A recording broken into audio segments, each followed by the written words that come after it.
My brother-in-law died suddenly, and now my sister and her kids have to sell their home. That's why I told my husband we could not put off getting life insurance any longer. An agent offered us a 10-year, $500,000 policy for nearly $50 a month. Then we called SelectQuote. SelectQuote found us identical coverage for only $19 a month, a savings of $369 a year. Whether you need a $500,000 policy or a $5 million policy, SelectQuote could save you more than 50% on term life insurance. For your free quote, go to SelectQuote.com. SelectQuote.com. That's SelectQuote.com. SelectQuote. We shop, you save. Full details on example policies at SelectQuote.com/commercials. With Lucky Land Slots, you can get lucky just about anywhere. Dearly beloved, we are gathered here today to... Has anyone seen the bride and groom? Sorry, we're here. We were getting lucky in the limo and we lost track of time. No, Lucky Land Casino, with cash prizes that add up quicker than a guest registry. In that case, I pronounce you lucky. Play for free at LuckyLandSlots.com. Daily bonuses are waiting. No purchase necessary. Void where prohibited by law. 18+. Terms and conditions apply. See website for details. Welcome to Pretty Lies and Alibis. Join us as we seek the truth and travel the long road to justice. Hi, everybody. Welcome to another episode of Pretty Lies and Alibis. I'm Gigi Fruit Loop. What you know? That this case we're studying is freaky. Oh my gosh. He's been dead a while and I'm still scared of the man. I'm gonna tell you, I ain't gonna lie. I was watching some of it today and somebody opened my front door and I was like, oh. Look, I watched this documentary when it first came out. And I have to say, serial killers freak me out. So I typically have not studied a lot about them. There's just something. I don't know. It's just it's like that show Criminal Minds. I don't like it. Gives me the willies, right? So yeah, I don't like it. The first time I watched this documentary, I went to every window in my house. I was making sure nobody could push it up because he got in through really open windows. Before we get to that, we want to say Happy Australia Day to our listeners down under. I put a picture out that I'm glad that they like. I wasn't sure, but it's a Barbie with 2 pieces of shrimp on her head. So it's shrimp on the Barbie. I thought it was kind of funny. So happy Australia Day. We want to give a shout out to one of our sponsors, Too Cool T-Shirt Quilts. You can go to toocooltshirtquilts.com/pretty lies and alibis. Check out quilts and pillows and everything in between. You can use jerseys and hats and T-shirts and get creative and get something unique. We want to say thank you to Tina for the PayPal donation. We really, really appreciate that. Thanks, Tina. Also, I want to make sure that I make clear one thing I said last night. It kind of could be misconstrued, so I just want to clear this up. I was talking about Alex and his career. And from what we understand, or at least from what I understand, he really didn't have anything that he did for a very long period of time. So when I said he didn't have a career, I wasn't saying that truck driving is not a career or that emptying porta potties is not a career. Of course they are. We have family and friends who are truck drivers. They are the artery of this country. So we appreciate that. I just don't want anybody to think that I, in my poor choice of words, was putting down anybody, because that's not how I roll. Yeah. My grandfather was a truck driver for years. So yes. Yep. So we want to give a trigger warning about these episodes. With this one, we're going to do the Night Stalker, Richard Ramirez. There are victims here that are sexually assaulted, adults and children. We're going to try to I would rather say assaulted, just for that trigger warning, because I'm mindful that we do have listeners that have been affected.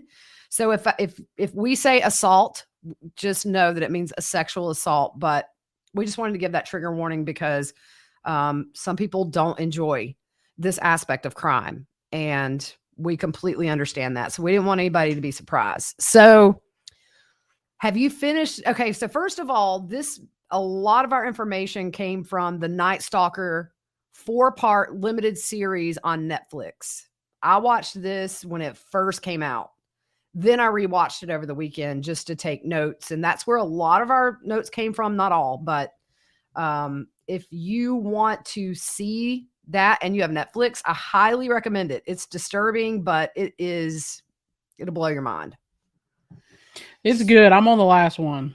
Oh, you are? Okay. You know what I like about it is the fact that for the first 3 episodes, you get to the last minute of that 3rd episode, they do not name him and they do not show his picture. They focus on the victims and not the one who did this to them. And I thought that was really cool to do that, because I know there's a whole no notoriety movement where you don't name the perpetrator, you name the victims. And I totally can get behind that. Sometimes it's hard for us to do that all the time, but I think it's good, especially for the families and survivors that are left. So Richard Ramirez, he was charged with 13 counts of murder, 5 counts of attempted murder, 11 counts of assault, 14 counts of burglary. Now, in the end, he got 19 death sentences and died on death row of B-cell lymphoma at San Quentin, which is kind of the notorious prison in California. Yeah, that's a rough place. It is rough. That's where Lacey Peterson's husband, Scott, is, I think. A lot of your big murderers go there. The Hillside Strangler, I believe. Just all your notorious murderers go there. So in the Netflix documentary, it centers around 2 detectives that chased him, that investigated this case from beginning to end. And that's Frank Salerno. He was kind of the go-to LA murder homicide investigator. He actually brought down the Hillside Strangler, which was a case before Ramirez that was a big, big case out there in California. Do you know how to say Gil's last name? Is it Carrillo? Carrillo, I think. Okay. Carrillo. I just love Frank and Gil. They seem like the coolest guys, and man, you really see the toll it took on their families, them personally, while they investigated this case over that summer.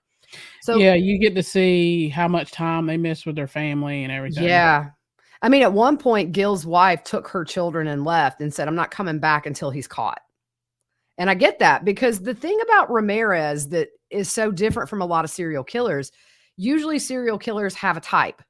So Ted Bundy murdered girls, women. What's his name? Dahmer, he preyed on gay men. Mm-hmm. Ramirez had no set pattern, child or elderly, and everywhere in between. And that's what was so scary, I think, when this was happening, is that he didn't have any pattern. So let's look into Richard Ramirez a little bit, just his past, before we get into the murders. He was born February 29th, 1960 in El Paso, Texas, to Julian and Mercedes. He lived in a working class family, and he was the youngest child. He had 3 older brothers, Reuben, Joseph, and Robert, and he had 1 sister named Ruth, but everybody in the family and friends called him Richie. So I thought this was interesting. All of the children had birth defects due to their mother working in a factory while pregnant, where she was exposed to chemical fumes. So the birth defects ranged from respiratory illness to bone deformities. His sister once said that Richard never slept. He was always up at night moving around. And this interests me a lot, because with serial killers, there's that whole theory of, is it nature versus nurture? Is it both? Somebody just born evil, or is it programmed? But as a child, at the age of 2, he had a large dresser that fell on his head, and it required 30 stitches. At the age of 5, he walked in front of a swing, somebody that was swinging, and it knocked him out. He had a big gash that needed stitches. And then as a result of those 2 head injuries, by the age of 6, he was diagnosed with temporal lobe epilepsy. Because, I know sometimes people say childhood traumas or head injuries or what. I don't know. I'm just going to tell you, whenever I look at a picture of Richard Ramirez, there is an evil radiating from that man that causes me to have a very weird physical reaction to seeing his picture. I don't know. I can't. Yeah, when we did the graphic, I was like, ah. I mean, it's almost like he's not human. I don't know. Yeah. It's weird. He was raised in a Catholic home, and actually he was an altar boy at one point. He was a thief from an early age. They called him Five Finger Richie. He never really fit in. His childhood experience is largely considered to be the building blocks to his crimes. He was abused by his father, who would go into uncontrollable rages and frequently beat the children. His father would tie him to a cross in a cemetery and leave him there overnight as punishment. That's crazy. As a teenager, his older cousin, Mike Ramirez, was influential in the development of his interest in gruesome things. Mike had recently returned from the Vietnam War, and they bonded. They would smoke marijuana together, and Mike would tell Richard about the torture and mutilation, rapes he inflicted on Vietnamese women. He also taught Richard stealth and killing. He also showed Richard Polaroids of him holding a woman's head. Richard was aroused by those photos. Richard was around 13 at the time. At around the same age, Richard was tired of his father's rages and started sleeping in a cemetery. Woo! That's one place I don't want to sleep. No, you couldn't pay me enough.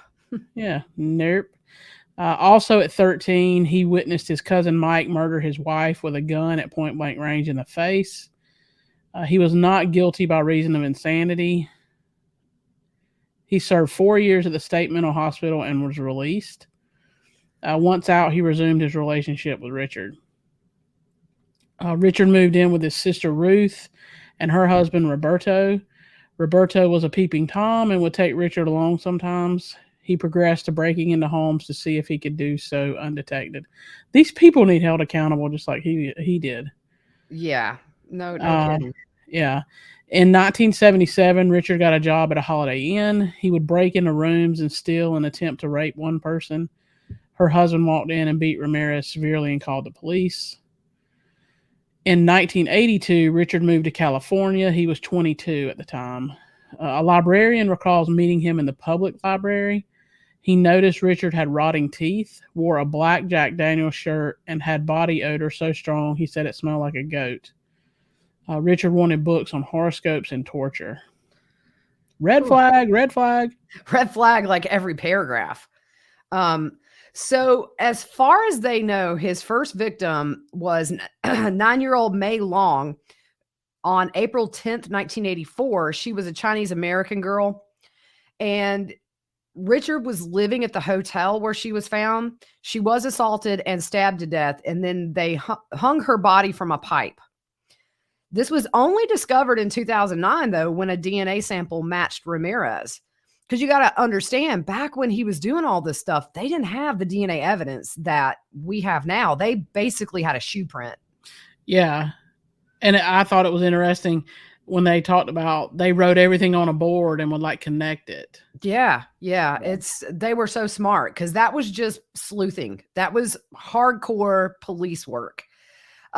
Officials do think a second person could have been there during this based on DNA evidence, but nothing more has ever come from that.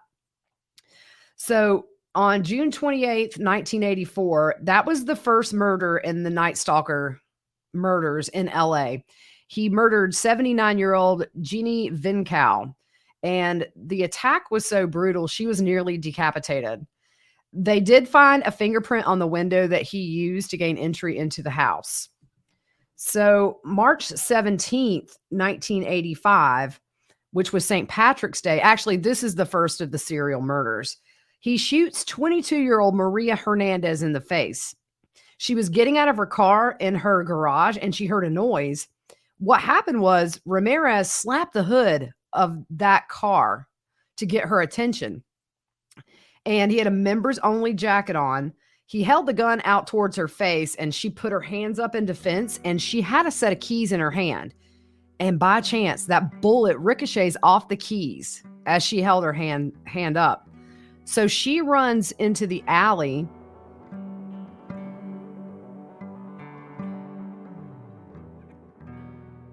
So now it's time to share about our sponsored ad for this week, June's Journey. If you love a good whodunit, June's Journey is for you.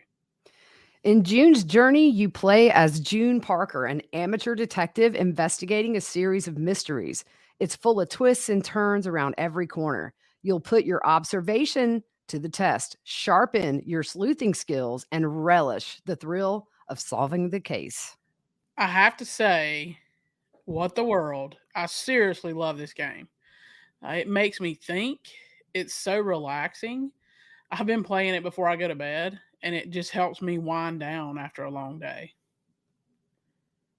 Yeah, I know you've been telling me how much you love it and how you've been staying up a little too late playing June's Journey. You're not the only one, though. The game has 30 million downloads, and what's awesome about it is completely free to download. We really think our Pretty Lies and Alibis listeners will love June's Journey. The concept that I really like about June's Journey is trying to find the hidden objects. I like looking through that stuff and picking out different objects, and they're like hidden.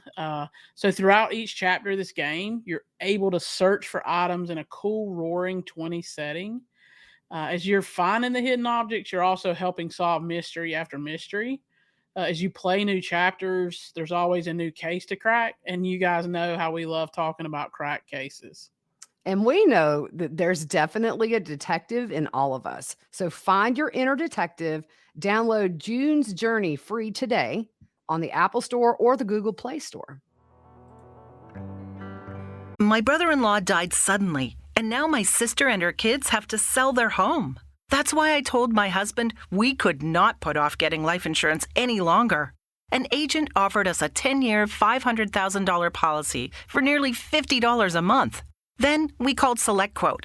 SelectQuote found us identical coverage for only $19 a month, a savings of $369 a year. Whether you need a $500,000 policy or a $5 million policy, SelectQuote could save you more than 50% on term life insurance. For your free quote, go to SelectQuote.com. SelectQuote.com. That's SelectQuote.com. SelectQuote. We shop, you save. Full details on example policies at SelectQuote.com/commercials. Okay, round two. Name something that's not boring. A laundry? Ooh, a book club. Computer solitaire, huh? Ah, sorry, we were looking for Chumba Casino. That's right, ChumbaCasino.com has over 100 casino-style games. Join today and play for free for your chance to redeem some serious prizes. ChumbaCasino.com. No purchase necessary. Void where prohibited by law. 18+ terms and conditions apply. See website for details. And he goes inside the condo. So then she hears gunshots, and she knows that inside her roommate, Dale Okazaki, the way they describe this in the documentary is chilling. And what it is, she obviously had heard the commotion out in the garage, and she bent down to duck behind the counter, and he could see her hands holding the counter. And when she popped her head up, he shot her right in the forehead. One thing that they made clear is that he liked to see the fear on his victims' faces before he attacked them. There were several instances where people that survived, or even when they were dead, they figured he drugged somebody out of the car. He liked to see that fear. So back to this, Maria runs back to the front door of the condo, and she thinks he'll come back out through the garage. Well, he opens that front door, and the investigator said they're both startled. And Maria puts her hands up and says, "Look, you've shot me once. Do you have to shoot me again?" He puts the gun down and casually walks off. Yeah, that casually walks off is crazy. It's absolutely crazy. Yeah. Very brazen, these murders. So in the garage, they find an AC/DC hat down on the ground. And they had a woman on this documentary who had an interaction with him right before these murders in a Salvation Army store. She was looking on an old junk table, and the hat was on there. So Ramirez walks up, grabs the hat, smiles at her, and walks away. Later on, she's on the freeway, and someone is speeding up behind her and gets right beside her. And she looks over, and it's Ramirez, and he's smiling at her really creepy, and she noticed the condition of his teeth. Can you imagine? Oh, my God. See, I've got cold chills right now, Fruit Loop. I might not make it through this. Yeah, that's crazy. I'm not even kidding. So 40 minutes after Dale Okazaki, there's another murder about a mile away. A young woman named Veronica Yu.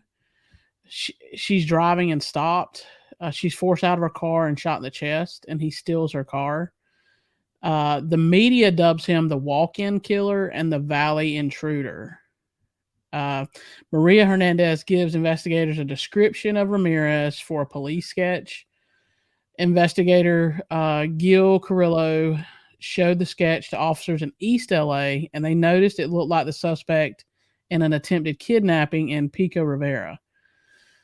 So Gil remembered from a course he was taking, a deviance, where killers like to see the surprised look on victims' faces, as it is stimulating to them. He realizes the way the victims are attacked, him making the slapping noise on the car to get Maria's attention, the way they think Dell popped up from below the counter. He liked to see their terror before killing him, which is what you just talked about. Veronica Yu could have been shot in the car, but she was made to get out of the car first. Gil said this killer liked to see the fear. It was then that Gil realized it could be one man committing the murders. March 27th, 1985, Whittier, California. Ramirez used a 5-gallon bucket to stand on and gain entry to the house through a window. He had previously burglarized this house. Once inside, he shot Vincent Zazzara. He was 64 as he slept on the couch. His wife, 44-year-old Maxine Zazzara, is stabbed and raped. He cut her eyes out and took them with him. That's sick. He left a shoe print in the flower bed. Investigators measured it to be a size 11 or 12. Anastasia Haronis, who is 6 years old, is taken from her bedroom during the night by Ramirez. She was confused and thought he was a family member. In the car, he has her open his glove box, showing he had a gun. He drives to his home, makes her crawl into a duffel bag to go inside, and assaults her repeatedly over the course of several hours. Afterwards, he makes her get back into the duffel bag to leave. Oh my gosh, man. These are sick people, dude. Yeah, it's scary that somebody's mind can be this bad. And this is why I don't watch Criminal Minds, because it freaks me out that people can be this messed up. And he is, but look where it came from. Yeah. I mean, So he drops her off on the side of the road and tells her to go to the gas station across the street and call 911 so your family can come get you. She's on this documentary. She's a grown woman now. Man, her story blew me away. How she reacts to this story now. She said, I don't let it define who I am. It was traumatic, but she's, married with kids now. One thing she did say that I didn't put in here is she said during the attacks, she said it was weird because it was almost like his eyes were saying, I'm sorry I'm doing this to you, but I'm not going to stop. I don't know if you got to that part yet, but gosh, man, I don't know how it just, I don't know. She was the one actually that identifies Ramirez in a lineup once he's caught. She offered to testify in court if it meant that he could never hurt anyone again. It was really cute because when she identified Ramirez, she raises her hand and Gil goes over and she said, do I write the number 2 or spell out 2? And he was number 2. I want to find a clip of him in that lineup. He's very strange. He's looking up. He's gulping a lot. It's a really weird body language. I want everybody to see that. Yeah. So around this time, there were a lot of child abductions and attempted abductions happening in the areas near the murders. The children were both boys and girls. They were assaulted, but not murdered. And another unit was handling the assault cases. And the description that all the children gave about the attacker was really similar to that one given by Maria Hernandez. So Gil started to think these attacks on the children and these murders could be connected, but nobody believed him. He got laughed out of rooms when he first brought it up because there's not a documented case, or there wasn't at that point, a documented case of somebody alternating between such violent crimes. And also the victims didn't have anything in common as far as age, race, gender, anything like that. So Linda Arthur, she is a crime scene technician that worked some of these cases. She agreed with Gil that it could be the same person. And they had detained someone early on that some girls called the police about. It was a man who was following them.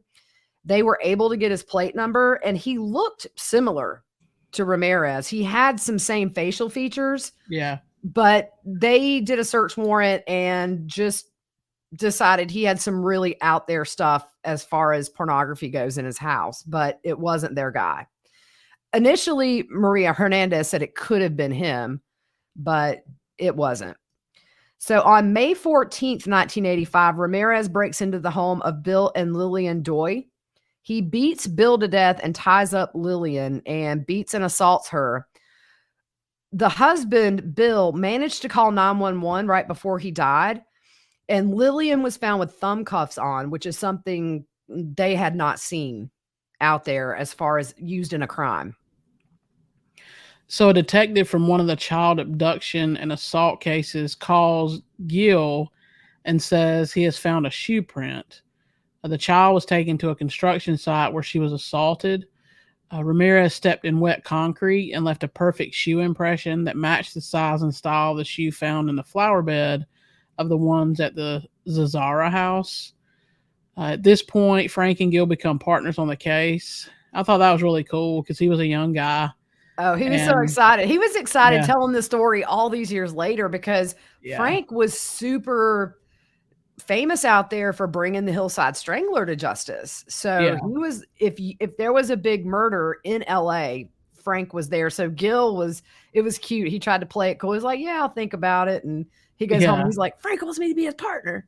Yeah. It's really cute. So May 29th, 1985, this case was unsolved until detectives tied it to Ramirez. A few months later, when they decided to revisit unsolved cases to see if there was any connection to the serial killer, two elderly sisters, Ma Bell and Nettie Lang, are bound, raped, and beaten with a hammer. Ramirez uses lipstick to draw a pentagram on Ma's body and the walls of their home. The women are found alive 2 days later, but Ma dies from her injuries. This was interesting. An alarm clock on the floor showed a partial shoe print matching the Avia shoe. He had stepped on it to rip out the cord to use as wire to use as a ligature. At this point, Ramirez is driving a stolen car. May 30th, 1985, in Burbank, Ramirez breaks into the home of Carol Kyle. She is sexually assaulted and her son is bound to her. Ramirez asks where valuables are and flees the scene. June 28th, 1985, Patty Higgins, 32, of Arcadia, was murdered in her home. Her throat was slit and she was also stabbed inside that neck wound. The neck stabbed inside her neck wound. This was an angry killing. He beat the murder scenes were graphic. They were very brutal. Yeah. July 2nd, 1985, Mary Cannon, 75, is murdered in her home. Her throat was slit, which was similar to the throat wound on Patty Higgins. Higgins' house was only a mile away from Mary's. July 5th, Sierra Madre, California, police are called to an attack. A 16-year-old Whitney Bennett was beaten in her sleep with a tire iron. Ramirez goes to the kitchen to get a knife and couldn't find one, so he uses a telephone cord to strangle her. When the cord began shooting sparks, he thought this was divine intervention and left. She survives but doesn't remember anything other than falling asleep. She had a 42-inch... What is that? I think in total it was like 42 inches of lacerations. Good grief. Yeah, no, it was vicious. How she lived. I missed that number on there. And skull fractures. I mean, a tire iron is brutal. She needed over 500 stitches. She fully recovered from her injuries. What's interesting is she went to Salerno's retirement party in 93. She was in her 20s. She exchanged numbers with Salerno's son and married him eventually. And that's sweet. The lead investigator on this, and all those years later, that was going to be his future daughter-in-law. That's crazy. If anything good can come of it. So they could see that the attacker was wearing some type of gloves from where he touched the windowsill. Then it dawned on them, this is why we're not finding fingerprints inside these houses. So Giselle Levine was gathering evidence from Whitney's bedroom when investigators waited in another room. They didn't want to contaminate that scene because it was so brutal. She walks out with a pink comforter, unfolds it, and there's a bloody footprint on it. It's the same one that was at the Zazara. Woo, that's a hard one. Zazara. And also at the abduction of the 10-year-old. So yeah, she said, I think I want to see this. Right. And then they realize at that point, we got a serial killer. This is the guy. This one guy. So July 6th, John and Lorraine Rodriguez in Pico, California. John was actually a police officer. He was asleep in the bedroom and his wife, Lorraine, was on the couch and she heard a loud noise. So she kind of just assumed it was her husband and she called out to him and she didn't hear anything. Then she realizes somebody's in this house. So when John come into the room, they found a window she said it was painted down. So they couldn't get it up. But when they saw it, it was all the way up. In the flower bed, John saw this shoe print. And as a police officer, he knew to protect that. So he got a box to put over it. And Gil came and told them when they arrived on scene, they were so lucky this man didn't come in there. Yeah. Because it's him. Yeah. So they investigated the shoe print. So they went to shoe stores all around LA and they found it was an Avia shoe and it was a very new brand and only 6 black sizes in 11.5 had been made. Only 1 had been shipped to LA at that time. Other than that, they weren't able to find anything else about the shoe. One thing they started to notice is that after the murders or the attacks, he would stick around and eat food from their house. And there's an attempted kidnapping reported in LA and LAPD just happened to be right there. Well, they see a Toyota commit a traffic violation and they pull him over. It's Ramirez. He has no license. Now, remember, they don't know what he looks like at this point. They have descriptions, but he has no license. And while the cop walks back to his motorcycle to get the citation paper, Ramirez hears them calling that attempted kidnapping over the radio. So he draws a pentagram on the hood of the car and takes off, and they don't find him. That's crazy. Do you want to stop here? I think this is a good place to stop. Definitely. Yeah. This is probably going to be 3 episodes. We're going to do this because right now we're waiting on a new trial to come around that we can start from the beginning. All the other cases are a little bit slow right now. There's some Suzanne Morphew. Everybody's asked us to do that. I've started that research now. But so yeah, this is just going to be a new thing. Maybe once every couple of weeks we do a serial killer. And I was surprised there was that much interest in it, really. Yeah. But it's true crime, and it is it's kind of like I don't want to say the worst. There's no one that's better than the other, but there's just something about singling out people for fun that is different than some of the other killings that we cover. Yeah. Because they want the most victims. We get a spouse missing, which is terrible, but serial killers are a different breed. But I would wonder, though, these days with Ring cams and everybody has a camera, has that cut down on the number of people who do this with DNA evidence? And see. Yeah, that's a good idea. We'll do that before the next one. Yeah. All right, guys, that's it for this episode. We'll be back tomorrow. We're going to pick right back up where we left off. And I ain't going to sleep. I'm going to sleep with one eye open tonight. Yeah. All right, guys, have a good night.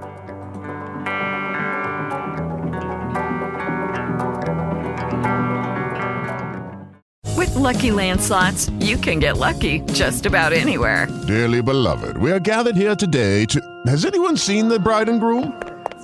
Sorry, we're here. We were getting lucky in the limo and we lost track of time. No, Lucky Land Casino, with cash prizes that add up quicker than a guest registry. In that case, I pronounce you lucky. Play for free at LuckyLandSlots.com. Daily bonuses are waiting. No purchase necessary. Void where prohibited by law. 18+. Terms and conditions apply. See website for details. Hello, Saver. Whether you're saving for that trip to the tropics or saving for an emergency, now is the time to take advantage of Wells Fargo's savings options. Wells Fargo offers savings accounts that can help you save towards your goals. So, what are you saving for? Visit a Wells Fargo branch or wellsfargo.com/save to open a savings account today. Wells Fargo Bank, N.A., member FDIC.